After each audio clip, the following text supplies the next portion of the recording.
Punjabi radio USA ਸੁਣ ਰਹੇ ਸਾਰੇ ਹੀ ਮਾਣਯੋਗ ਅਤੇ ਸਤਿਕਾਰਤ ਸਰੋਤਿਆਂ ਨੂੰ ਪੰਜਾਬੀ ਰੇਡੀਓ USA ਦੀ ਟੀਮ ਅਤੇ ਮੇਰੇ ਰਾਜਕਨਵੀਰ ਸਿੰਘ ਵੱਲੋਂ ਆਪ ਜੀ ਨੂੰ ਬਹੁਤ ਪਿਆਰ ਸਤਿਕਾਰ ਸਾਹਿਬ ਦੋਨੋਂ ਹੱਥ ਜੋੜ ਕੇ ਨਿੱਘੀ ਜਿਹੀ ਸਤਿ ਸ੍ਰੀ ਅਕਾਲ ਸਭ ਨੂੰ ਜੀਆਂ ਨੂੰ ਆਖਦੇ ਹਾਂ। ਸੋ ਤੇ ਪ੍ਰੋਗਰਾਮ ਦੇ ਵਿੱਚ ਆਪ ਸਭ ਦਾ ਨਿੱਘਾ ਸਵਾਗਤ ਹੈ। ਪ੍ਰੋਗਰਾਮ ਲੈ ਕੇ ਹਾਜ਼ਰ ਹੋ ਚੁੱਕੇ ਹਾਂ। ਖਬਰ ਤੇ ਨਜ਼ਰ ਮੇਰੇ ਨਾਲ ਜੁੜ ਚੁੱਕੇ ਨੇ। ਖਬਰ ਤੇ ਨਜ਼ਰ ਪ੍ਰੋਗਰਾਮ ਦੇ ਵਿੱਚ ਮਿੰਟੂ ਗੁਰਸਰੀਆ ਜੀ। ਮਿੰਟੂ ਜੀ ਨਿੱਘੀ ਜੀ ਆਇਆਂ ਨੂੰ ਪਿਆਰ ਭਰੀ ਸਤਿ ਸ੍ਰੀ ਅਕਾਲ ਜੀ। ਜੀ ਸ਼ੁਕਰੀਆ ਜੀ, ਸਾਰਿਆਂ ਨੂੰ ਸਤਿ ਸ਼੍ਰੀ ਅਕਾਲ। ਸਾਡੇ ਅੱਜ ਦੇ ਪ੍ਰੋਗਰਾਮ ਖਬਰ ਤੇ ਨਜ਼ਰ ਉਸ ਨੂੰ ਸਪਾਂਸਰ ਕਰਦੇ ਨੇ ਖਾਲਸਾ ਇੰਸ਼ੋਰੈਂਸ ਏਜੰਸੀ ਵਾਲੇ, ਜਿਨ੍ਹਾਂ ਦੇ ਕੋਲੋਂ ਤੁਸੀਂ ਹਰ ਇੱਕ ਤਰੀਕੇ ਦੀ ਇੰਸ਼ੋਰੈਂਸ ਕਰਵਾ ਸਕਦੇ ਹੋ।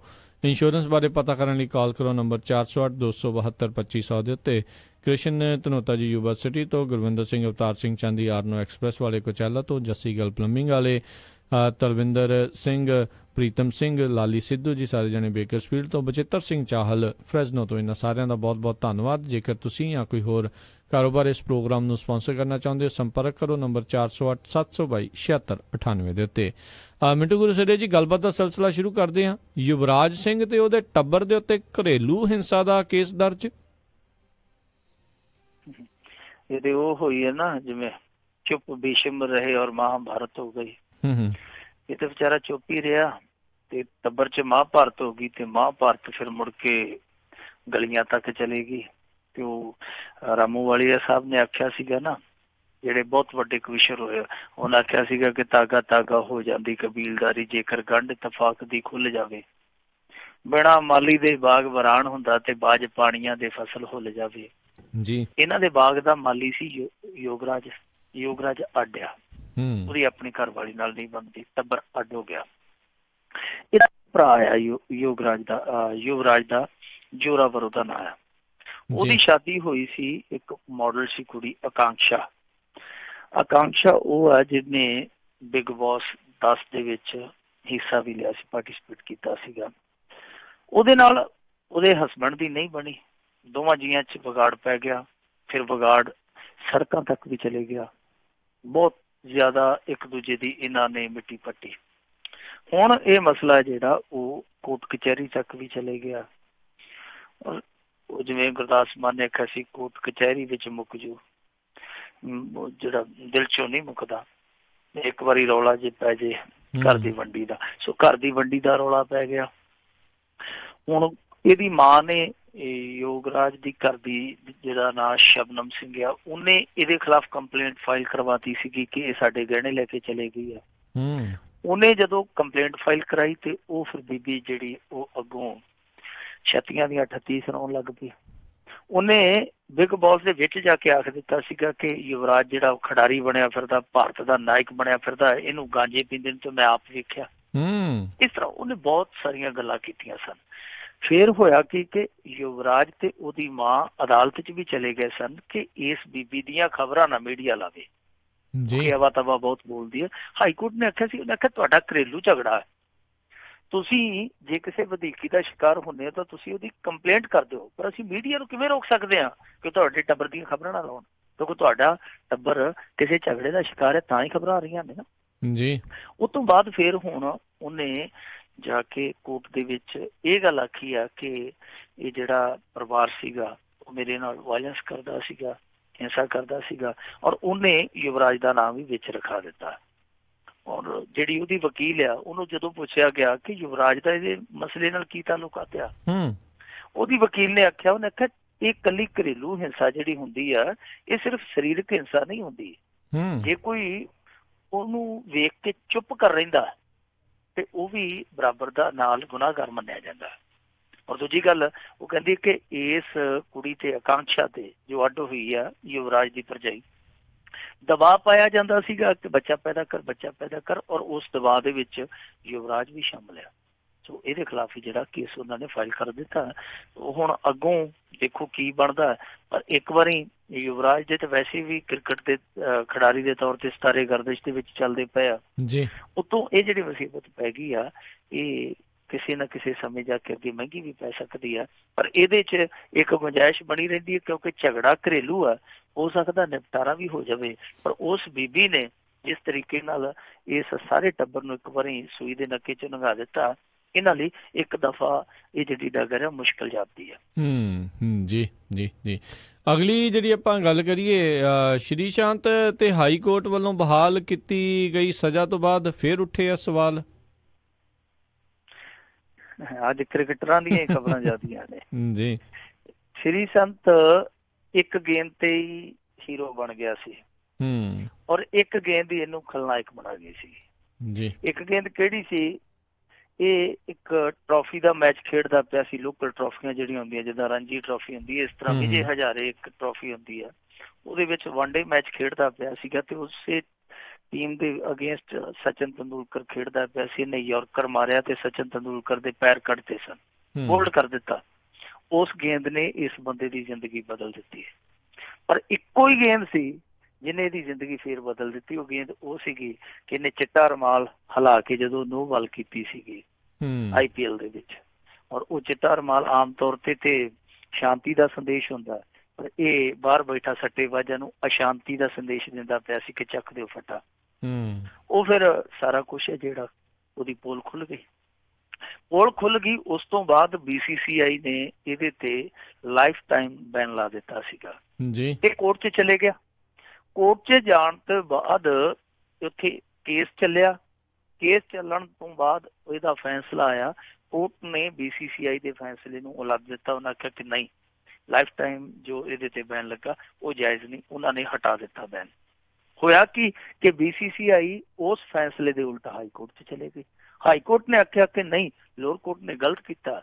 ਇਹ ਫੈਸਲਾ ਜਿਹੜਾ ਉਹਨਾਂ ਨੇ ਦਿੱਤਾ ਕਿ ਇਹਦਾ ਲਾਈਫ ਟਾਈਮ ਬੈਨ ਹਟਾਇਆ ਜਾਵੇ, ਇਹ ਏਦਾਂ ਨਹੀਂ ਚੱਲੂਗਾ ਕੰਮ। ਉਹਨਾਂ ਨੇ ਫੇਰ ਉਹਦਾ ਲਾਈਫ ਟਾਈਮ ਬੈਨ ਸੀਗਾ ਜਿਹੜਾ ਬਹਾਲ ਕਰ ਦਿੱਤਾ ਜੀ। ਪਰ ਅੱਜ ਸ਼੍ਰੀ ਸ਼ਾਂਤ ਵੈਸੇ ਉਹ ਹੁਣ ਕਾਲਾ ਤੇ ਨਹੀਂ ਪੈਂਦਾ, ਕਿਸੇ ਸਮੇਂ ਉਹਦੇ ਰਫੜ ਬਹੁਤ ਪੈਂਦੇ ਸੀਗੇ, ਪਰ ਹੁਣ ਕਾਲਾ ਤੇ ਨਹੀਂ ਪਿਆ। ਪਰ ਉਹਨੇ ਬੋਝ ਕੇ ਜੇ ਕੁਛ ਸ਼ਬਦ ਬੋਲੇ ਜੋ ਇਸ਼ਾਰਾ ਕਰਦੇ ਆ ਕਿ ਅਸਲ ਦੇ ਵਿੱਚ ਸ਼੍ਰੀ ਸ਼ਾਂਤ ਇੱਕ ਧਮਕੀ ਦੇ ਰਿਹਾ ਕਿ ਜੇ ਤੁਸੀਂ ਮੇਰਾ ਕੁਛ ਨਾ ਕੀਤਾ, ਮੇਰੇ ਬਾਰੇ ਕੁਛ ਨਾ ਸੋਚਿਆ, ਤੇ ਫਿਰ ਮੈਨੂੰ ਕੁਛ ਨਾ ਕੁਛ ਸੋਚਣਾ ਪਊ।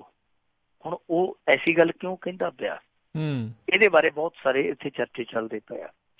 ਵੈਸੇ ਓਦਾਂ ਸਾਡੇ ਦੇਸ਼ ਦੇ ਵਿੱਚ ਕ੍ਰਿਕਟ ਨੂੰ ਧਰਮ ਮੰਨਿਆ ਜਾਂਦਾ, ਪਰ ਕੀ ਕਰੀਏ ਅੱਜ ਕੱਲ੍ਹ ਧਰਮ ਵੀ ਰਾਜਨੀਤੀ ਦਾ ਸ਼ਿਕਾਰ ਆ। ਜਿੱਦਾਂ ਧਰਮ ਰਾਜਨੀਤੀ ਦਾ ਸ਼ਿਕਾਰ ਹੈ, ਓਦਾਂ ਜਿਹੜੀ ਖੇਡਾਂ ਚੋਂ ਖੇਡ ਧਰਮ ਗਿਣੀ ਜਾਂਦੀ ਕ੍ਰਿਕਟ, ਉਹ ਸੱਟੇਬਾਜ਼ੀ ਦਾ ਸ਼ਿਕਾਰ ਆ।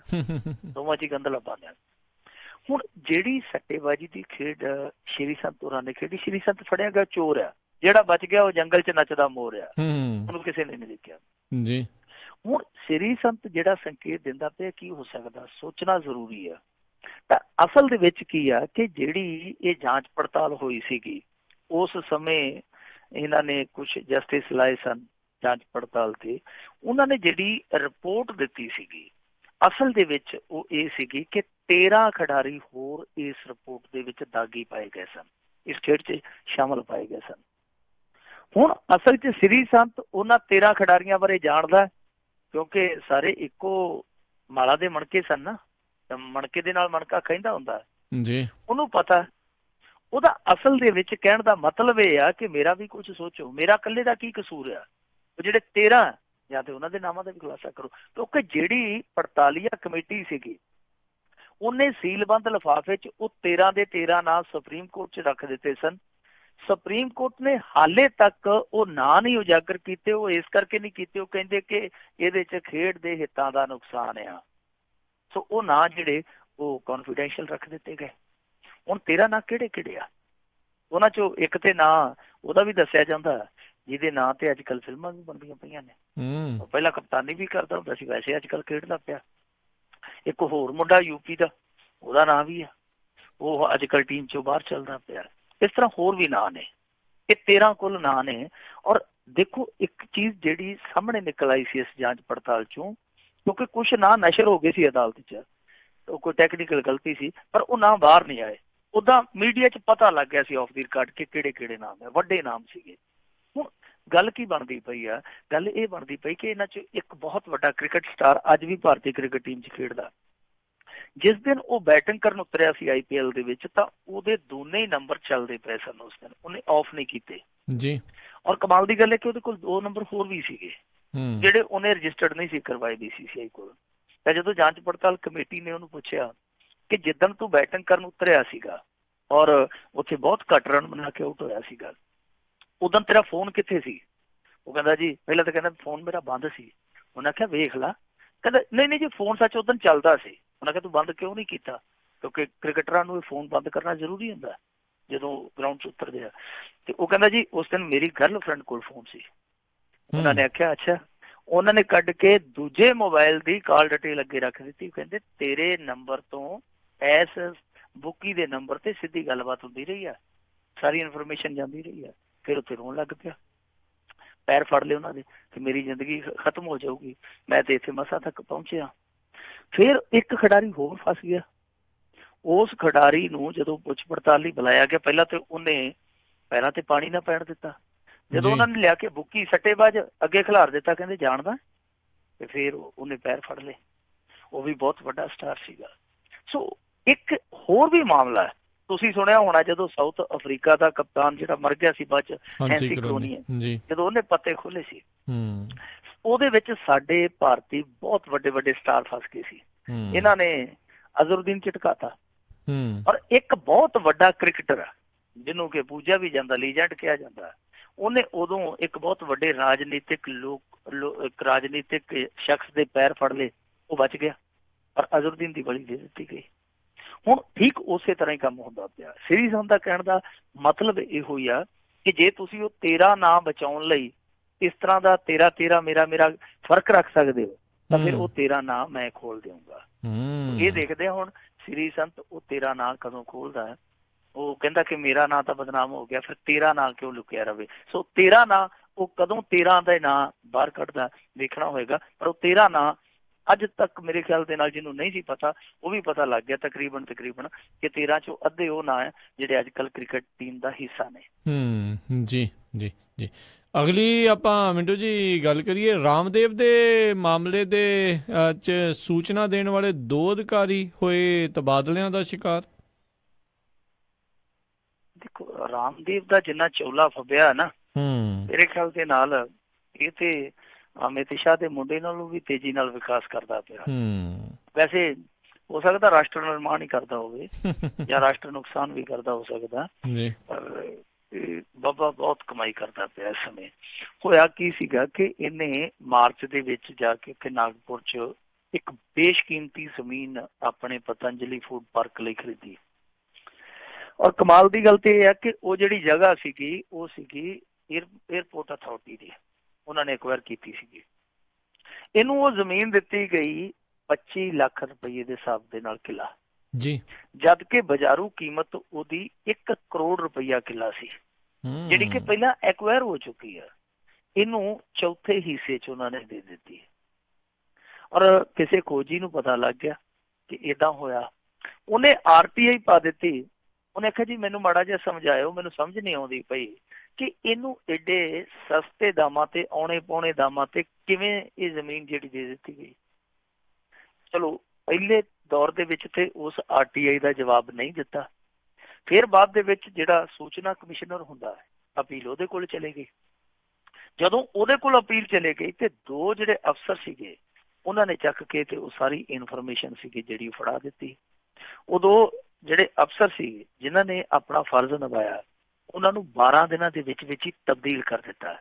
ਜਿਹੜਾ ਨਾਗਪੁਰ 'ਚ ਸੀ ਉਹਨੂੰ ਚੱਕ ਕੇ ਤੇ ਕਿਤੇ ਹੋਰ ਮਾਰਿਆ, ਜਿਹੜਾ ਮੁੰਬਈ ਦੇ ਵਿੱਚ ਸੀਗਾ ਉਹਨੂੰ ਚੱਕ ਕੇ ਕਿਤੇ ਹੋਰ ਮਾਰਿਆ। ਵੈਸੇ ਇਹ ਤੇ ਕਹਿੰਦੇ ਆ ਕਿ ਨਹੀਂ ਜੀ ਇਹ ਕੋਈ ਪ੍ਰਸ਼ਾਸਕੀ ਕਾਰਵਾਈ ਆ, ਪਰ ਜਿਹੜੇ ਇਹੋ ਜਿਹੇ ਕੰਮਾਂ ਦੇ ਨਾਲ ਜੁੜੇ ਲੋਕ ਆ ਉਹਨਾਂ ਦਾ ਮੰਨਣਾ ਹੈ ਕਿ ਇਹ ਸਿਰਫ ਤੇ ਸਿਰਫ ਇਸ ਕਰਕੇ ਕੀਤਾ ਗਿਆ ਕਿਉਂਕਿ RTI ਰਾਹੀਂ ਇਹਨਾਂ ਨੇ ਸਾਰਾ ਕੁਝ ਦੱਸ ਦਿੱਤਾ ਕਿ ਕਿਵੇਂ ਨੇਮ ਕਾਇਦੇ ਬਦਲ ਕੇ ਬਾਬੇ ਰਾਮਦੇਵ ਨੂੰ ਫਾਇਦਾ ਦਿੱਤਾ ਗਿਆ। ਸੋ ਇੱਥੋਂ ਹੀ ਇਹਨਾਂ ਦੋਨਾਂ ਅਧਿਕਾਰੀਆਂ ਦੇ ਖੱਜਲ ਖੁਆਰਤਾ ਦਾ ਮੁੱਢ ਬੱਝ ਗਿਆ। ਪਰ ਇਹ ਪਹਿਲੀ ਦਫਾ ਤੇ ਨਹੀਂ ਹੋਇਆ ਕਿ ਜਦੋਂ ਰਾਮਦੇਵ ਨੂੰ ਫਾਇਦਾ ਪਹੁੰਚਾਇਆ ਗਿਆ ਹੋਵੇ। ਇਹ ਗੱਲ ਠੀਕ ਆ ਕਿ ਉਦੋਂ ਅਧਿਕਾਰੀਆਂ ਦੇ ਇਸ ਤਰ੍ਹਾਂ ਤਬਾਦਲੇ ਨਹੀਂ ਹੋਏ ਹੋਣਗੇ, ਕਿਸੇ ਦੀ ਬਲੀ ਨਹੀਂ ਲਈ ਗਈ ਹੋਊਗੀ ਜਾਂ ਲਈ ਗਈ ਹੋਊਗੀ ਤੇ ਉਦੋਂ ਜ਼ਾਹਰ ਨਹੀਂ ਹੋਈ, ਪਰ ਇਹਨੂੰ ਪੈਰ ਪੈਰ ਤੇ ਫਾਇਦੇ ਦਿੱਤੇ ਗਏ ਆ।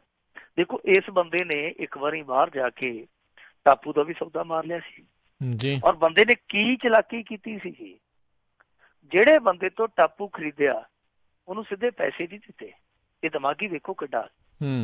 ਉਹਨੂੰ ਕਹਿੰਦਾ ਕਿ ਆ ਜਾ ਤੂੰ ਇੰਡੀਆ 'ਚ, ਇੰਨੇ ਪੈਸੇ ਦਾ ਤੈਨੂੰ ਉੱਥੇ ਆਪਾਂ ਜਗਾੜ ਖਰੀਦ ਕੇ ਦੇ ਦਿੰਦੇ ਆ, ਇੱਥੋਂ ਸਸਤੇ ਭਾਅ ਦਾ ਖਰੀਦ ਕੇ ਉਹਨੂੰ ਉਸੇ ਭਾਅ ਦੇ ਨਾਲ ਦੇ ਕੇ ਤੇ ਕਹਿ ਦਿੱਤਾ ਮੈਂ ਇਸ ਸੱਜਣ ਨੂੰ ਗਿਫਟ ਦਿੱਤਾ, ਉਹ ਜਿਹੜਾ ਉਹ ਟਾਪੂ ਆ ਨਾ ਉਹਨੇ ਮੈਨੂੰ ਗਿਫਟ ਕੀਤਾ ਵੱਟਾ ਸੱਟਾ। ਕੋਈ ਹਿੰਗ ਲੱਗੇ ਨਾ ਫਟਕੜੀ ਰੰਗ ਚੋਕੇ ਦਾ ਚੋਕਾ। ਇਸ ਬੰਦੇ ਦੀਆਂ ਚਾਲਾਂ ਤੇ ਇਸ ਬੰਦੇ ਦੀਆਂ ਛਾਲਾਂ ਨਾ ਜਿਹੜੀਆਂ ਉਹ ਇਸ ਬੰਦੇ ਦੇ ਨਾਲ ਹੀ ਹੈ। ਇੱਕ ਵਾਰੀ ਦੱਸਦੇ ਆ ਕਿ ਜਹਾਜ਼ ਦੇ ਵਿੱਚ ਬੈਠਾ ਆਉਂਦਾ, ਕਿਸੇ ਨਾਲ ਸੌਦਾ ਮਾਰਦਾ ਹੁੰਦਾ ਸੀ, ਤੈਨੂੰ ਮੈਂ ਟਿਕਟ ਦਵਾ ਦੂੰਗਾ ਇੰਨੇ ਲੱਗਣਗੇ, ਤੇ ਉਸੇ ਪਾਲ ਦੇ ਵਿੱਚ ਸੀਟਾਂ ਦੇ ਪਿਛਲੇ ਪਾਸੇ ਕੋਈ ਹੋਰ ਨੇਤਾ ਬੈਠਾ ਸੀ ਜਿਹੜਾ ਆਪ ਟਿਕਟਾਂ ਦਾ ਜੁਗਾੜ ਕਰਦਾ ਫਿਰਦਾ ਸੀ। ਦੱਸਦੇ ਉਹਨੇ ਉਤਰਦੇ ਨੂੰ ਬਾਹੋਂ ਫੜ ਲਿਆ, ਉਹ ਕਹਿੰਦਾ ਕਿ ਬਾਬਾ ਮੈਂ ਲੱਗਾ ਰੌਲਾ ਪਾਉਣ ਕਿ ਤੂੰ ਤੇ ਜਹਾਜ਼ ਦੇ ਵਿੱਚ ਬੈਠਾ ਵੀ ਟਿਕਟਾਂ ਵੇਚਦਾ ਹੋਣਾ। ਤੇ ਦੱਸਦੇ ਨੇ ਖੜੇ ਪੈਰ ਨੂੰ ਆਖਿਆ ਸੀ ਲੈ ਮੈਂ ਤੈਨੂੰ ਟਿਕਟ ਦਵਾ ਦਿੰਦਾ, ਇਹਦੇ ਚ ਕੀ ਹੈ, ਰੌਲਾ ਕਾਹਨੂੰ ਪਾਉਣਾ, ਰੌਲਾ ਪਾਇਆ ਤੈਨੂੰ ਕੁਛ ਮਿਲ ਜਾਣਾ। ਉਹਨੂੰ ਵੀ ਟਿਕਟ ਦਵਾ ਦਿੱਤੀ। ਇੱਕ ਵਾਰੀ ਇਹਨੇ ਰਾਜਸਥਾਨ ਦੇ ਵਿੱਚ ਆਪਣੇ ਵਰਗਾ ਹੀ ਇੱਕ ਫਕਰ ਤਬੀਅਤ ਦਾ ਮਾਲਕ ਸੀਗਾ ਜਿਹੜਾ ਉਹ ਇਲੈਕਸ਼ਨ 'ਚ ਖੜਾ ਕਰ ਦਿੱਤਾ ਜੀ। ਚੱਲਦੀ ਸਭਾ ਦੇ ਵਿੱਚ ਇਹ ਉਹਨੂੰ ਪੁੱਛਣ ਲੱਗ ਪਿਆ ਉਹ ਪੈਸੇ ਕਿੰਨੇ ਕੋ ਆਏ ਓਏ, ਪੈਸੇ ਕਿੰਨੇ ਕੋ ਆਏ? ਉਹਨੇ ਦੱਸਤਾ ਇੱਥੋਂ ਇੰਨੇ ਇੱਥੋਂ। ਉਹ ਜਦੋਂ ਕੈਮਰਾ ਦੇਖਿਆ ਉਹ ਕਹਿੰਦਾ ਉਹ ਕੈਮਰਾ ਚੱਲ ਰਿਹਾ, ਕੈਮਰਾ ਚੱਲ ਰਿਹਾ, ਚੁੱਪ ਕਰ ਮਰਵਾਏਗਾ। ਬਾਅਦ ਦੇ ਵਿੱਚ ਉਸੇ ਤਰ੍ਹਾਂ ਬਾਈਟ ਚੱਲਦੀ ਰਹੀ। ਇਹ ਬੰਦੇ ਦੀਆਂ ਚਲਾਕੀਆਂ ਬੜੀਆਂ ਜ਼ਬਰਦਸਤ ਚਲਾਕੀਆਂ ਹਨ। ਫੂਡ ਪਾਰਕ ਵਾਸਤੇ ਤੇ ਜਗ੍ਹਾ ਇੱਥੇ ਪੰਜਾਬ 'ਚ ਵੀ ਲੈ ਗਿਆ ਹੈ। ਸੁਖਬੀਰ ਸਿੰਘ ਬਾਦਲ ਨੇ ਹੁਣ ਪਤਾ ਨਹੀਂ ਕਿਹੜੇ ਹਿਸਾਬ ਕਿਤਾਬ ਨਾਲ ਦਿੱਤੀ ਹੈ, ਕੋਈ RTI ਜਿੱਦਣ ਪਾਊਗਾ ਪਤਾ ਲੱਗੂਗਾ ਕਿ ਇੱਥੇ ਕਿੰਨਾ ਕੁ ਰੇਟ ਲੱਗਾ। ਪਰ ਇਸ ਸਮੇਂ ਰਾਮਦੇਵ ਦਾ ਜੋ ਹਾਲ ਆ, ਰਾਮਦੇਵ ਦਾ ਹਾਲ ਇਹ ਆ ਕਿ ਇਹਨਾਂ ਦਾ ਜਿਹੜਾ ਬਿਜ਼ਨਸ ਆ ਦਿਨ ਦੁੱਗਣਾ ਰਾਤ ਚੌਗਣਾ ਦੂਣ ਸਵਾਇਆ ਵੱਧਦਾ ਪਿਆ। ਔਰ ਇਹ ਕਹਿੰਦਾ ਜੀ ਕਿ ਮੈਂ ਤਾਂ ਯੋਗੀ ਆਦਮੀ ਆ, ਫਕੀਰ ਆਦਮੀ ਆ, ਮੈਂ ਦੁਨੀਆਦਾਰੀ ਤੋਂ ਕੀ ਲੈਣਾ। ਪਰ ਉਹ ਜਿਵੇਂ ਆਂਦੇ ਹੁੰਦੇ ਨਾ ਕਿ ਮੂੰਹ 'ਚ ਸ਼ੇਖ ਫਰੀਦ ਤੇ ਬਗਲ 'ਚ ਇੱਟਾਂ, ਬਗਲ 'ਚ ਤੇ ਲਾਲਚ ਦੀਆਂ ਇੱਟਾਂ ਨੇ ਜਿਹੜੀਆਂ ਭਿਉਂ ਕੇ ਸਿਰਾਂ 'ਚ ਮਾਰੀ ਜਾਂਦਾ ਲੋਕਾਂ ਦੇ।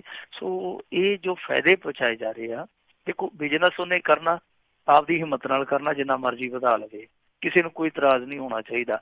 ਪਰ ਸਭ ਤੋਂ ਵੱਡੀ ਗੱਲ ਤੇ ਇਹ ਆ ਕਿ ਜਿਹੜੀ ਦੇਸ਼ ਦੀ ਪ੍ਰਾਪਰਟੀ ਹੈ, ਦੇਸ਼ ਦੇ ਖਜ਼ਾਨੇ 'ਚੋਂ ਜਿਸ ਪ੍ਰਾਪਰਟੀ ਨੂੰ ਖਰੀਦਿਆ ਗਿਆ, ਉਸ ਪ੍ਰਾਪਰਟੀ ਨੂੰ ਇਸ ਤਰੀਕੇ ਨਾਲ ਇਹਨਾਂ ਕਾਰੋਬਾਰੀਆਂ ਦੀ ਝੋਲੀ 'ਚ ਪਾਉਣਾ, ਇਹ ਦੇਸ਼ ਦੇ ਨਾਲ ਠੱਗੀ ਹੈ। ਇਹ ਕੰਮ ਬੰਦ ਹੋਣਾ ਚਾਹੀਦਾ। ਪਰ ਅਫਸੋਸ ਦੀ ਗੱਲ ਆ ਕਿ ਰਾਮਦੇਵ ਇਹਨਾਂ ਚੀਜ਼ਾਂ ਦੀ ਪਰਵਾਹ ਨਹੀਂ ਕਰਦਾ।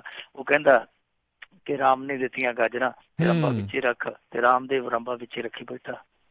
ਸਹੀ ਗੱਲ ਆ ਜੀ ਜੀ। ਅਗਲੀ ਜਿਹੜੀ ਆਪਾਂ ਗੱਲ ਕਰਦੇ ਹਾਂ, ਡੇਰਾ ਮੁਖੀ ਦੀ ਸਪੋਰਟ ਕਰਨ ਦੇ ਦੋਸ਼ ਹੇਠ ਖੂਫੀਆ ਵਿਭਾਗ ਦਾ ਪੁਲਸੀਆ ਕਾਬੂ। ਇਹ ਇਸ ਐਪੀਸੋਡ ਦੀ ਸਭ ਤੋਂ ਵੱਡੀ ਖਬਰ ਆ, ਸਭ ਤੋਂ ਗੰਭੀਰ ਖਬਰ ਆ।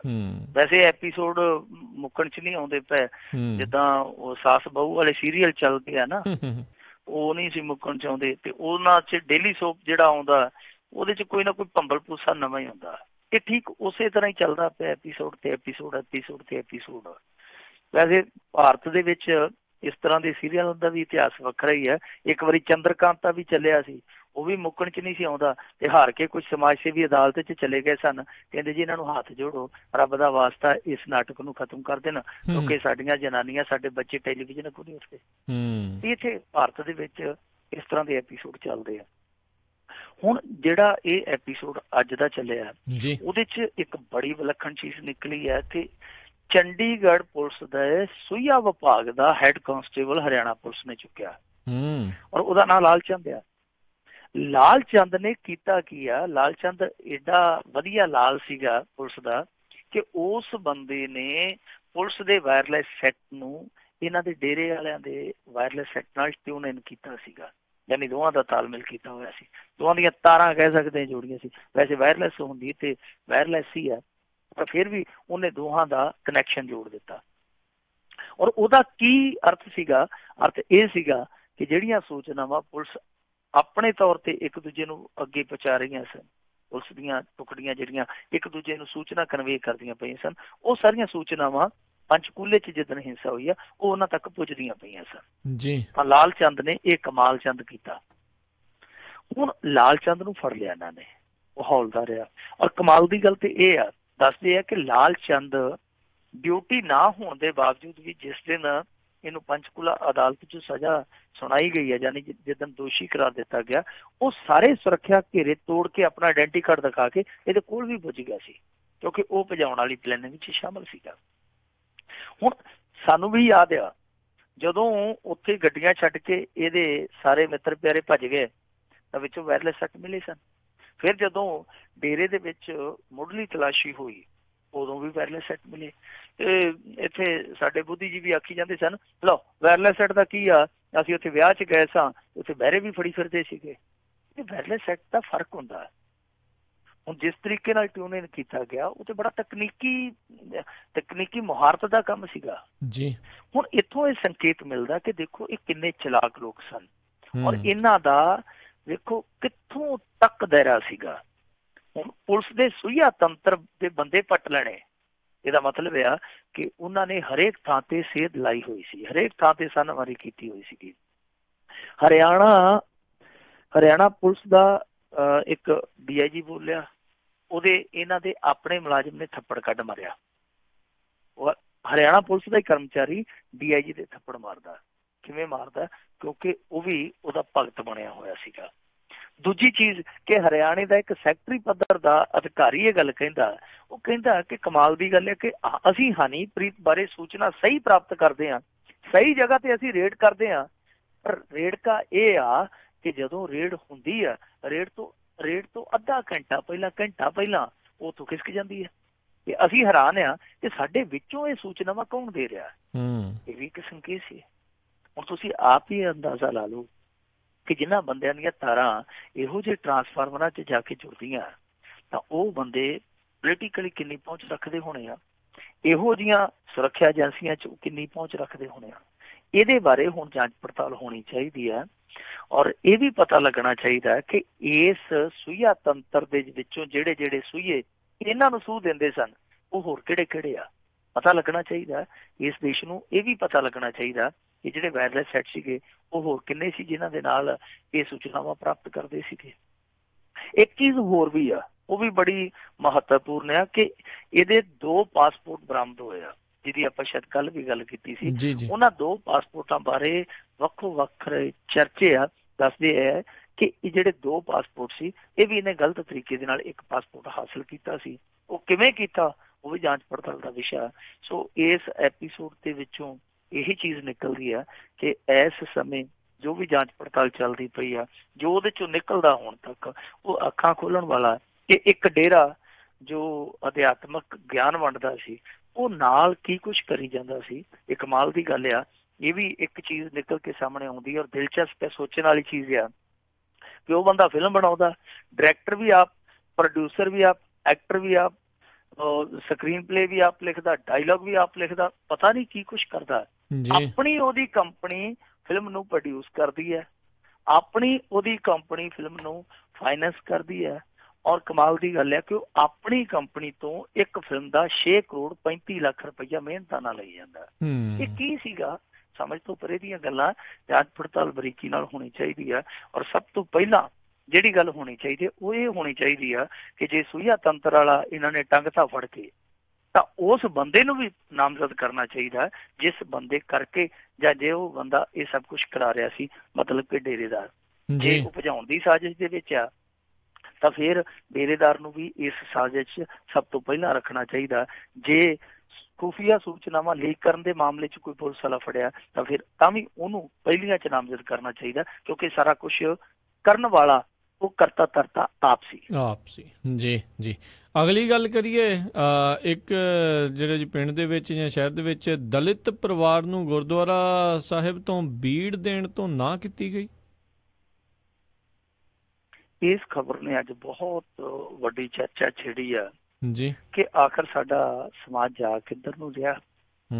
ਜੇ ਗੁਰੂ ਘਰਾਂ ਦੇ ਦਰਵਾਜ਼ੇ ਬੰਦ ਹੋਣ ਲੱਗ ਪਏ ਔਰ ਖਾਸ ਵਰਗ ਲਈ, ਚਲੋ ਨੇਤਾਵਾਂ ਲਈ ਜਾਂ ਜੋ ਇਹਨਾਂ ਦੇ ਆਪਸੀ ਚੱਲਦੇ ਹੁੰਦੇ ਟਕਰਾਓ, ਉਹਨਾਂ ਦੇ ਵਿੱਚ ਤੇ ਅਸੀਂ ਵੇਖੀ ਜਾਂਦੇ ਇੱਕ ਦੂਜੇ ਲਈ ਦਰਵਾਜ਼ੇ ਬੰਦ ਕਰ ਦਿੱਤੇ ਜਾਂਦੇ ਆ, ਪਰ ਜੇ ਆਮ ਲੋਕਾਂ ਲਈ ਗੁਰੂ ਘਰ ਦੇ ਦਰਵਾਜ਼ੇ ਬੰਦ ਹੋਣ ਲੱਗ ਪਏ ਤੇ ਫਿਰ ਬਣੂਗਾ ਕੀ? ਫਿਰ ਜੋ ਗੁਰੂਆਂ ਦਾ ਸਿਧਾਂਤ ਸੀ, ਗੁਰੂਆਂ ਦਾ ਸੰਕਲਪ ਸੀਗਾ, ਉਹਦਾ ਕੀ ਬਣੂਗਾ? ਇਹ ਘਟਨਾ ਜਿਹੜੀ ਉਹ ਰੂੜੇ ਕੇ ਖੁਰਦ ਦੀ ਆ। ਉੱਥੇ ਇੱਕ ਲੜਕੀ ਦਾ ਆਨੰਦ ਕਾਰਜ ਹੋਣਾ ਸੀਗਾ। ਪਰਿਵਾਰ ਵਾਲੇ ਇਹ ਕਹਿੰਦੇ ਆ ਕਿ ਲੜਕੀ ਸਾਡੀ ਡਾਈਵੋਰਸੀ ਸੀ, ਉਹਦਾ ਤਲਾਕ ਹੋਇਆ ਸੀਗਾ 3 ਮਹੀਨੇ ਪਹਿਲਾਂ। ਸਾਰੀ ਲਿਖਾ ਪੜ੍ਹੀ ਅਸੀਂ ਹੈ ਜਿਹੜੀ ਉਹ ਕੰਪਲੀਟ ਕੀਤੀ ਹੋਈ ਸੀ। ਚਲੋ ਵਿੱਚ ਰਿਸ਼ਤੇਦਾਰ ਕੋਈ ਵਿਚੋਲਾ ਪੈ ਗਿਆ, ਉਹਨੇ ਕੁੜੀ ਦਾ ਸਾਕ ਦੂਜੀ ਥਾਂ ਤੇ ਕਰਵਾ ਦਿੱਤਾ, ਰਿਸ਼ਤਾ ਹੋ ਗਿਆ ਔਰ ਅਸੀਂ 1 ਹਫ਼ਤਾ ਪਹਿਲਾਂ ਗੁਰਦੁਆਰੇ ਦਾ ਜਿਹੜਾ ਕਮੇਟੀ ਪ੍ਰਧਾਨ ਸੀ ਉਹਦੇ ਕੋਲ ਜਾ ਕੇ ਤਰੀਕ ਨੋਟ ਕਰਾ ਦਿੱਤੀ ਕਿ ਇਸ ਤਰੀਕ ਨੂੰ ਸਾਨੂੰ ਗੁਰੂ ਗ੍ਰੰਥ ਸਾਹਿਬ ਦਾ ਇਹ ਚਾਹੀਦਾ ਸਰੂਪ, ਅਸੀਂ ਜਾ ਕੇ ਆਨੰਦ ਕਾਰਜ ਕਰਾਉਣੇ ਆ। ਸਾਰਾ ਕੁਝ ਹੋ ਗਿਆ ਸੀ। ਬਰਾਤ ਜਿੱਦਣ ਆ ਗਈ 13 ਅਕਤੂਬਰ ਨੂੰ, ਸਾਰਾ ਕੁਝ ਸ਼ਗਨ ਵਿਹਾਰ ਹੋ ਗਿਆ। ਜਦੋਂ ਬੀੜ ਲੈਣ ਆਏ ਦੱਸਦੇ ਕਮੇਟੀ ਵਾਲਿਆਂ ਨੇ ਬੀੜ ਨਹੀਂ ਦਿੱਤੀ, ਕਹਿੰਦੇ ਕਿ ਭਾਈ ਅਸੀਂ ਨਹੀਂ ਦੇਣੀ। ਔਰ ਉਹ ਪਰਿਵਾਰ ਬਹੁਤ ਜ਼ਿਆਦਾ ਹਤਾਸ਼ ਹੋਇਆ, ਬਹੁਤ ਜ਼ਿਆਦਾ ਨਿਰਾਸ਼ ਹੋਇਆ। ਪਤਾ ਨਹੀਂ ਉਹਨਾਂ ਨੇ ਕੀ ਬਦਲਵਾਂ ਬੰਦੋਬਸਤ ਕੀਤਾ ਹੋਊਗਾ। ਪਰ ਇਸ ਸਮੇਂ ਇਸ ਖਬਰ ਨੇ 4 ਚਫੇਰੇ ਤੂਲ ਫੜਿਆ ਹੋਇਆ। ਲੋਕ ਉਸ ਕਮੇਟੀ ਨੂੰ ਤੋਏ ਤੋਏ ਕਰਦੇ ਪਏ ਆ ਕਿ ਤੁਸੀਂ ਆਖਰ ਕੀਤੀ ਤੇ ਕਿਹੜੀ ਕੀਤੀ। ਉਹ ਜਿਹੜੇ ਕਮੇਟੀ ਵਾਲੇ ਆ ਉਹ ਕਹਿੰਦੇ ਜੀ ਦੇਖੋ ਅਸੀਂ ਇਹ ਬੀੜ ਤਾਂ ਨਹੀਂ ਦਿੱਤੀ ਕਿਉਂਕਿ ਇਹਨਾਂ ਦਾ ਜਿਹੜਾ ਤਲਾਕ ਹੋਇਆ ਸੀ ਉਹ ਪੰਚਾਇਤ 'ਚ ਇਹਨਾਂ ਨੇ ਸਟਾਂਪ ਤੇ ਲਿਖ ਲਿਆ ਸੀਗਾ। ਅਸੀਂ ਰੱਖਿਆ ਕਿ ਕੱਲ ਨੂੰ ਕੋਈ ਕਾਨੂੰਨੀ ਰਫੜ ਸਾਨੂੰ ਨਾ ਪੈ ਜਾਵੇ। ਦੱਸੋ ਕੋਈ ਗੱਲ ਕਰਨ ਵਾਲੀ ਆ? ਪਹਿਲੀ ਗੱਲ ਤੇ ਇਹ ਆ ਕਿ ਪੰਚਾਇਤੀ ਤਲਾਕ ਜਿਹੜੇ ਆ ਉਹ ਮੰਨੇ ਜਾਂਦੇ ਆ, ਇਹਨਾਂ ਨੂੰ ਇਹ ਨਹੀਂ ਪਤਾ। ਦੂਜੀ ਗੱਲ ਜੇ ਸਟਾਂਪ ਤੇ ਲਿਖਿਆ, ਜਦੋਂ ਕਿਸੇ ਨੂੰ ਕੋਈ ਇਤਰਾਜ਼ ਹੀ ਨਹੀਂ, ਦੋਨਾਂ ਧਿਰਾਂ ਚੋਂ ਕਿਸੇ ਨੂੰ ਕੋਈ ਇਤਰਾਜ਼ ਨਹੀਂ ਹੈ ਕਿ ਤੁਹਾਨੂੰ ਕੀ ਇਤਰਾਜ਼ ਆ।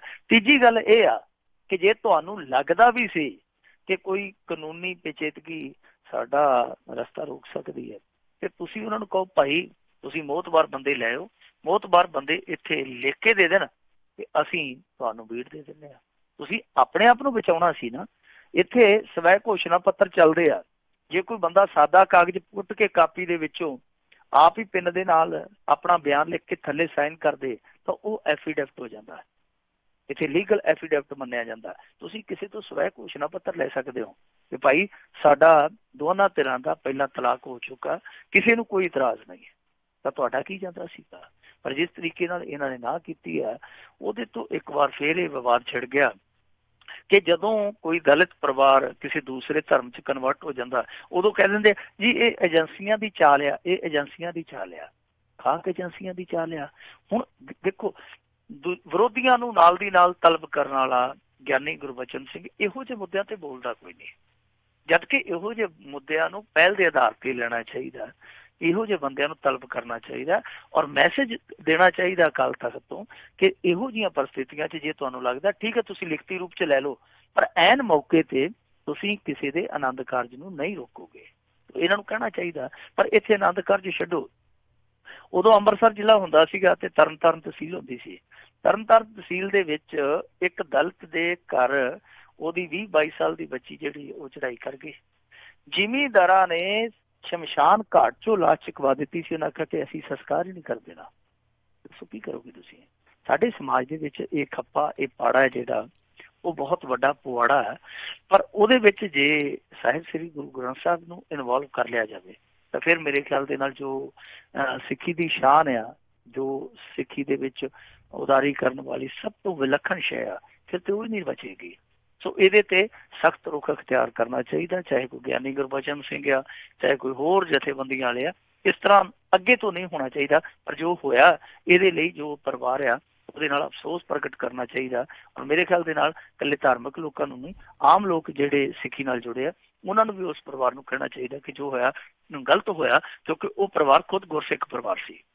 ਜੀ ਜੀ ਜਾਂਦੇ ਜਾਂਦੇ ਆਪਾਂ ਮਿੰਟੂ ਜੀ ਗੱਲ ਕਰ ਲਈਏ ਵੀ RSS ਆਗੂ ਦੇ ਕਤਲ 'ਚ ਵਰਤੀ ਗਈ ਜਿਹੜੀ ਮੋਟਰਸਾਈਕਲ ਬਾਈਕ ਆ ਉਹ ਬਰਾਮਦ ਹੋਈ। ਦੇਖੋ ਇਹ ਨਾ ਬਾਈਕ ਜਿਹੜੀ ਇਹਨਾਂ ਨੇ ਵਰਤੀ ਆ ਹਾਂਡੇ ਵਾਲਿਆਂ ਦੀ ਬਾਈਕ ਵੇਖੀ ਜਾਂਦੀ ਆ CCTV ਕੈਮਰੇ 'ਚ ਆਰਾਮ ਦੇ ਨਾਲ ਵੇਖੀ ਜਾਂਦੀ ਆ। ਉਹ ਖੱਟੇ ਜਿਹੇ ਰੰਗ ਦੀ ਆ। ਸਾਡੇ ਇੱਥੇ ਖੱਟੇ ਰੰਗ ਦੇ ਮੋਟਰਸਾਈਕਲ ਬੜੇ ਘੱਟ ਆ। ਜਦੋਂ CCTV ਫੁਟੇਜ ਵਾਇਰਲ ਹੋਈ ਲੋਕਾਂ ਨੇ ਉਸੇ ਵੇਲੇ ਹੀ ਆਪਣੀ ਜ਼ੁਬਾਨ ਤੇ ਇੱਕੋ ਗੱਲ ਚੜਾ ਲਈ ਸੀ ਕਿ ਖੱਟਾ ਮੋਟਰਸਾਈਕਲ, ਖੱਟਾ ਮੋਟਰਸਾਈਕਲ ਆ। ਤਾਂ ਉਹਦਾ ਮਤਲਬ ਇਹ ਸੀਗਾ ਕਿ ਉਹਨਾਂ ਨੂੰ ਵੀ ਸ਼ਾਇਦ ਇਹ ਆਵਾਜ਼ ਹੋ ਗਿਆ ਕਿ ਅਸੀਂ ਫੜੇ ਜਾ ਸਕਦੇ ਹਾਂ। ਫਿਰ ਉਹਨਾਂ ਨੇ ਥੋੜੀ ਦੂਰ ਜਾ ਕੇ ਯਾਨੀ ਘਟਨਾ ਵਾਲੀ ਥਾਂ ਤੋਂ 15 ਕਿਲੋਮੀਟਰ ਗਾਂਹ ਜਾ ਕੇ ਲਾਡੋਵਾਲ ਪੈਂਦਾ, ਜਿਹੜਾ ਵੈਸੇ ਲੁਧਿਆਣੇ ਦਾ ਇਲਾਕਾ ਕਿਉਂਕਿ ਲੁਧਿਆਣਾ ਬਹੁਤ ਵੱਡਾ, ਤਾਂ ਇੱਕ ਕੋਨੇ ਚੋਂ ਦੂਜੇ ਕੋਨੇ ਤੇ ਜੇ ਜਾਈਏ ਤੇ ਇੰਨੀ ਕੋਈ ਦੂਰੀ ਆਮ ਹੀ ਬਣ ਜਾਂਦੀ ਆ। ਸੋ ਉੱਥੇ ਜਾ ਕੇ ਉਹਨਾਂ ਫਿਰ ਝਾੜੀਆਂ 'ਚ ਮੋਟਰਸਾਈਕਲ ਸੁੱਟ ਦਿੱਤਾ। ਪੁਲਿਸ ਇਹੋ ਹੀ ਦਾਅਵਾ ਕਰਦੀ ਹੈ ਕਿ ਮੋਟਰਸਾਈਕਲ ਉਹੀ ਹੈ, ਹਾਲਾਂਕਿ ਜਿਹੜੀ ਨੰਬਰ ਪਲੇਟ CCTV ਫੁਟੇਜ ਦੇ ਵਿੱਚ ਦੀਦੀ ਹੈ ਉਹ ਨੰਬਰ ਪਲੇਟ ਅੱਗੇ ਜਾ ਕੇ ਉਸ ਮੋਟਰਸਾਈਕਲ ਦੀ ਜਾਂ ਤੇ ਬਦਲੀ ਗਈ ਹੈ ਜਾਂ ਉਹ ਨੰਬਰ ਪਲੇਟ ਹੈ ਨਹੀਂ, ਕਿਉਂਕਿ ਉਹ ਨੰਬਰ ਤੇ ਉਹ ਨੰਬਰ ਦੋਨੇ ਵੱਖੋ ਵੱਖ ਰਿਹਾ। ਜਾਂ ਤੇ ਇਹ ਹੋ ਸਕਦਾ ਕਿ ਰਸਤੇ 'ਚ ਉਹਨਾਂ ਨੇ ਨੰਬਰ ਪਲੇਟ ਬਦਲੀ ਹੋਵੇ। ਤੇ ਜੇ ਰਸਤੇ 'ਚ ਖੜ ਕੇ ਨੰਬਰ ਪਲੇਟਾਂ ਵੀ ਬਦਲਦੇ ਗਏ ਆ। ਇਹਦਾ ਮਤਲਬ ਆ ਫਿਰ ਤੇ ਹੋ ਸਕਦਾ ਕਿਤੇ ਖੜ ਕੇ ਉਹਨਾਂ ਨੇ ਚੌਂਕ 'ਚ ਬੜਕਾਂ ਵੀ ਮਾਰ ਦਿੱਤੀਆਂ ਹੋਣ, ਕਿਉਂਕਿ ਉਹਨਾਂ ਨੂੰ ਡਰ ਹੀ ਕੋਈ ਨਹੀਂ ਸੀ ਹੈਗਾ। ਔਰ ਕਮਾਲ ਦੀ ਗੱਲ ਤਾਂ ਇਹ ਆ ਕਿ ਸ਼ਹਿਰ ਦੇ ਵਿੱਚ ਹੀ ਉਹ 15 ਕਿਲੋਮੀਟਰ ਤੁਰੇ ਫਿਰਦੇ ਰਹੇ ਆ, ਕਿਸੇ ਨੇ ਰੋਕਿਆ ਨਹੀਂ, ਕਿਸੇ ਨੇ ਟੋਕਿਆ ਨਹੀਂ। ਏਡੀ ਵੱਡੀ ਘਟਨਾ ਹੋ ਗਈ ਆ, ਕਿਤੇ ਵੀ ਕੋਈ ਨਾਕਾਬੰਦੀ ਨਹੀਂ ਨਜ਼ਰ ਆਈ। ਸੋ ਇਹ ਵੀ ਆਪਣੇ ਆਪ ਦੇ ਵਿੱਚ ਇੱਕ ਬਹੁਤ ਵੱਡਾ ਸਵਾਲ ਆ। ਪਰ ਹੁਣ ਸਭ ਤੋਂ ਵੱਡਾ ਸਵਾਲ ਇਹ ਆ ਕਿ ਜਦੋਂ ਬਾਈਕ ਤੱਕ ਪਹੁੰਚ ਗਈ ਹੈ ਪੁਲਿਸ, ਕੀ ਬਾਈਕ ਵਾਲਿਆਂ ਤੱਕ ਪਹੁੰਚ ਪਾਏਗੀ? ਕਿਉਂਕਿ ਜੇ ਉਹੀ ਬਾਈਕ ਕਹਿੰਦੀ ਹੈ ਕਿ ਪੁਲਿਸ ਉਹੀ ਹੈ, ਤਾਂ ਫਿਰ ਇਹਦਾ ਮਤਲਬ ਕਿ ਕਾਤਲਾਂ ਦੀ ਤਾਂ ਬਿਲਕੁਲ ਲਾਗੇ ਪਹੁੰਚ ਗਈ ਆ। ਤਾਂ ਕੀ ਉਹਨਾਂ ਦੇ ਗਰੇਵਾਨ ਤੱਕ ਹੱਥ ਪਾ ਲੂਗੀ ਪੁਲਿਸ? ਸਭ ਤੋਂ ਵੱਡਾ ਸਵਾਲ ਆ। ਉੱਦਾਂ ਇਸ ਮੁੱਦੇ ਨੂੰ ਲੈ ਕੇ ਅੱਜ ਸਾਰਾ ਦਿਨ ਤਣਾਅ ਫੈਲਿਆ ਰਿਹਾ। ਹਾਲਾਂਕਿ ਸੁੱਖ ਸ਼ਾਂਤੀ ਰਹੀ, ਕਿਸੇ ਪਾਸੇ ਕੋਈ ਘਟਨਾ ਨਹੀਂ ਹੋਈ। ਪਰ ਜਲੰਧਰ ਦੇ ਵਿੱਚ ਇਹਨਾਂ ਦੇ ਬੰਦੇ ਮੰਗ ਪੱਤਰ ਦੇਣ ਗਏ ਸਨ। ਉੱਥੇ ਇੱਕ ਇਹਨਾਂ ਦਾ ਭਾਰਤੀ ਜਨਤਾ ਪਾਰਟੀ ਦਾ ਬਹੁਤ ਗਰਮ ਆਗੂ ਹੈ ਨੌਜਵਾਨ ਅਸ਼ੋਕ ਸਰੀਨ, ਉਹਦੀ ਮਿਹਰ ਦੇ ਨਾਲ ਸੁਨੀਲ ਜੋਤੀ ਜਿਹੜਾ ਕਿ ਇਹਨਾਂ ਦਾ ਆਪਦਾ ਬੰਦਾ ਹੀ ਆ, ਉਹਦੇ ਨਾਲ ਉੱਥੇ ਬਹੁਤ ਜ਼ਿਆਦਾ ਤਲਖੀ ਹੋਈ ਆ, ਬਹੁਤ ਤੂੰ ਮੈਂ ਹੋਈ ਆ। ਇੱਕ ਵੇਲੇ ਤੇ ਗੱਲ ਇੱਥੋਂ ਤੱਕ ਵੀ ਪਹੁੰਚ ਚੱਲੀ ਸੀ ਕਿ ਦੋਵੇਂ ਛਿੱਤਰੋ ਛਿੱਤਰੀ ਵੀ ਹੋ ਚੱਲੇ ਸੀਗੇ। ਸੋ ਇਸ ਤਰ੍ਹਾਂ ਦਾ ਵੀ ਮਾਹੌਲ ਬਣਦਾ ਪਿਆ। ਉੱਦਾਂ ਸੁੱਖ ਸ਼ਾਂਤੀ ਹੈ, ਸੁੱਖ ਸ਼ਾਂਤੀ ਬਣੀ ਰਹੇ ਐਸੀ ਕਾਮਨਾ ਵੀ ਹੈ। ਪਰ ਜੇ ਇਸ ਤਰ੍ਹਾਂ ਇਹ ਕਤਲੋਗਾਰਤ ਚੱਲਦੀ ਰਹੀ, ਜਿੱਦਾਂ RSS ਵਾਲੇ ਹੁਣ ਕਤਲ ਦੂਜੇ ਤੀਜੇ ਤੱਕ ਪਹੁੰਚ ਗਏ ਆ, ਕਿਉਂਕਿ 3 ਕਤਲ ਹੋ ਗਏ। ਜੇ ਸ਼ਿਵ ਸੈਨਾ ਵਾਲੇ ਇੱਕ ਕਤਲ ਨੂੰ ਵੀ ਵਿੱਚ ਮਨਾ ਲਈਏ, ਤਾਂ ਇਹ ਜਿਹੜੇ ਕਤਲ ਹੁੰਦੇ ਪਏ ਆ, ਇਸ ਸਿਲਸਿਲੇ ਨੂੰ ਤੋੜਨਾ ਬਹੁਤ ਜ਼ਰੂਰੀ ਹੈ। ਨਹੀਂ ਤੇ ਫਿਰ ਇੱਥੇ ਹਿਸਾਬ ਕਿਤਾਬ ਉਲਝ ਜਾਏਗਾ। ਔਰ ਜੇ ਹਿਸਾਬ ਕਿਤਾਬ ਉਲਝ ਗਿਆ, ਤੁਹਾਨੂੰ ਪਤਾ ਹੀ ਹੈ ਕਿ ਰਾਜਨੀਤੀ ਅੱਗੇ ਤੇ ਕਾਲੀ ਸੀ, ਅੱਜ ਕੱਲ੍ਹ ਰਾਜਨੀਤੀ ਲਾਲ ਹੋ ਗਈ ਆ। ਤੇ ਜਦੋਂ ਲਾਲ ਰਾਜਨੀਤੀ ਕਮਾਲ ਕਰਨ ਤੇ ਆਉਂਦੀ ਆ, ਫਿਰ ਬਹੁਤ ਵੱਡੇ ਧਮਾਲ ਹੁੰਦੇ ਆ, ਬਹੁਤ ਵੱਡੇ ਬਵਾਲ ਹੁੰਦੇ ਆ। ਉਹ ਬਵਾਲ, ਉਹ ਧਮਾਲ ਇੱਥੇ ਨਾ ਹੋਣ, ਐਸੀ ਨਾ ਨੌਬਤ ਆਵੇ, ਕੈਪਟਨ ਸਰਕਾਰ ਨੂੰ ਕਦਮ ਚੁੱਕਣੇ ਚਾਹੀਦੇ ਆ। ਜੀ ਤੇ ਬਹੁਤ ਬਹੁਤ ਧੰਨਵਾਦ ਮਿੰਟੂ ਜੀ, ਤੁਸੀਂ ਸਾਡੇ ਨਾਲ ਜੁੜੇ, ਇਹਨਾਂ ਖਬਰਾਂ ਬਾਰੇ ਵਿਸਥਾਰ 'ਚ ਜਾਣਕਾਰੀ ਦਿੱਤੀਆਂ। ਅਗਲੀ ਵਾਰ ਤੱਕ ਲਈ ਬਹੁਤ ਬਹੁਤ ਧੰਨਵਾਦ, ਮਿਹਰਬਾਨੀ, ਸਤਿ ਸ੍ਰੀ ਅਕਾਲ ਜੀ। ਸ਼ੁਕਰੀਆ। ਤੇ ਸੋ ਤੇ ਇੱਥੇ ਹੀ ਸਾਡਾ ਅੱਜ ਦਾ ਇਹ ਪ੍ਰੋਗਰਾਮ ਸਮਾਪਤ ਹੈ। ਮਿਲਾਂਗੇ ਅਗਲੇ ਬੁਲੇਟਿਨ 'ਚ। ਉਦੋਂ ਤੱਕ ਲਈ ਤੁਹਾਨੂੰ ਸਾਰਿਆਂ ਨੂੰ ਬਹੁਤ ਪਿਆਰ ਸਤਿਕਾਰ ਸਹਿਤ ਦੋਨੋਂ ਜੋੜ ਕੇ ਨਿੱਘੀ ਜਿਹੀ ਸਤਿ ਸ੍ਰੀ ਅਕਾਲ। ਜਿਉਂ ਵਾਸਤੇ ਰਹੋ, ਹੱਸਦੇ ਖੇਲਦੇ ਰਹੋ ਤੇ ਸੁਣਦੇ ਰਹੋ ਜੀ ਪੰਜਾਬੀ ਰੇਡੀਓ USA।